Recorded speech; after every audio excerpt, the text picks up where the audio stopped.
In this video, we discuss chemotherapy dosing schedules during cancer treatment.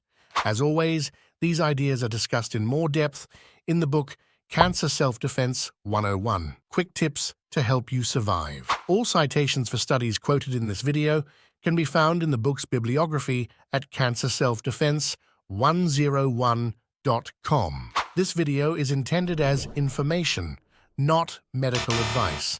It is not intended to treat, diagnose, or cure any disease. Any medical advice should come from an appropriately credentialed medical professional familiar with your unique circumstances. It is our opinion at Cancer Self-Defense 101 that many off-label drugs, supplements, exercise, and good nutrition all, generally speaking, synergize with chemotherapy. That, in fact, has been largely the topic of many of our videos. The negative of chemotherapy, aside from the side effects, is that by killing the slow-growing, easy-to-kill cancer cells, you will be left with the more resilient cancer cells. If your cancer is not eradicated, it will in all likelihood grow into a tumor that is more difficult to treat than before. This is why, in so many cases, chemotherapy is palliative.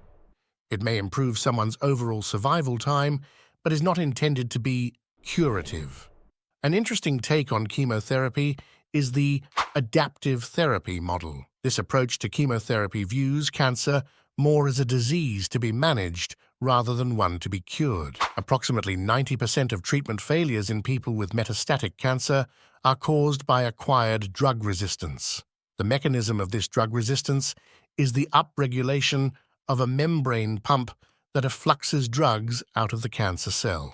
While the upregulation of this pump is a benefit in the presence of chemotherapy, it is a cost in terms of energy expenditure when not in the presence of chemotherapy.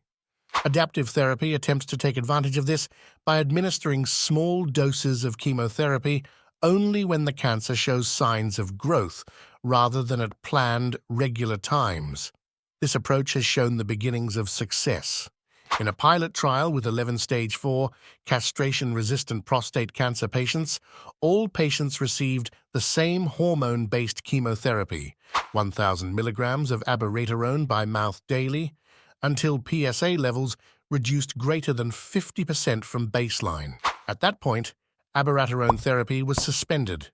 Thereafter, PSA was monitored with a blood test every 4 weeks, and sites of metastases were monitored by CT scan every 12 weeks. Abiraterone was only reinitiated if a person's PSA increased to or above the previous baseline level. This process was repeated in a cycle. Expected progression-free survival with abiraterone in this patient group would normally be 16.5 months. When using adaptive dosing, these 11 prostate cancer patients experienced a minimum progression-free survival of 27 months. Because several of the patients had not experienced progression at the time of publication, the average would be even higher than 27 months with an updated publication. Additionally, 10 of the 11 patients maintained stable oscillations of tumor burdens throughout the study period. The total cumulative drug use was 47% less than expected with standard administration. Prostate cancer is slower-moving cancer than many others. Unfortunately, we do not know if these results can be extrapolated to other cancer types. Metronomic dosing chemotherapy is typically administered at the maximum tolerated dose, MTD. The intent is for the chemotherapy to destroy as many tumor cells as possible, but another dosing paradigm is gaining attention: metronomic dosing.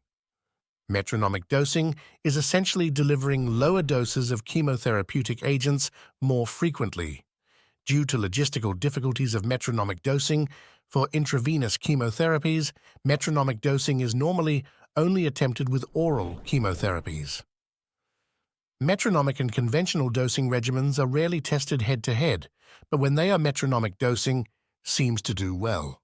For instance, 167 stage 3B and 4 lung cancer patients who had never received cancer treatment previously were split into 2 groups.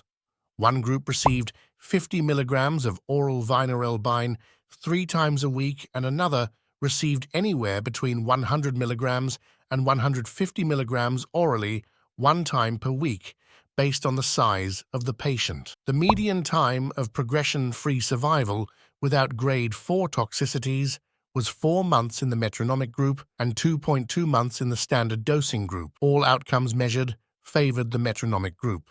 Lower-dose chemotherapy, like lower-dose immune checkpoint inhibitors, also tends to fare well against full-dose chemotherapy. This is keeping the same schedule as high-dose chemotherapy, just lowering the amount used.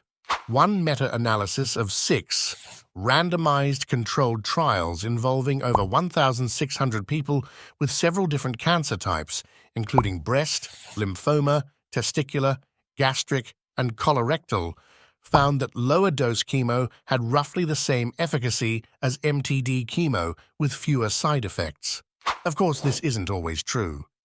One meta-analysis of 59 trials examining high versus low-dose chemotherapy, cisplatin, concurrent with radiation in head and neck cancer patients, found that higher doses produced superior survival outcomes, although low dose also produced positive results. Another positive about low-dose chemotherapy is that if a tumor becomes resistant to low doses of chemotherapy, it still seems to keep its sensitivity to higher doses.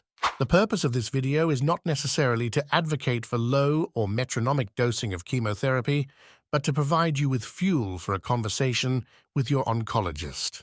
For more information, please see the book Cancer Self-Defense 101, Quick Tips to Help You Survive.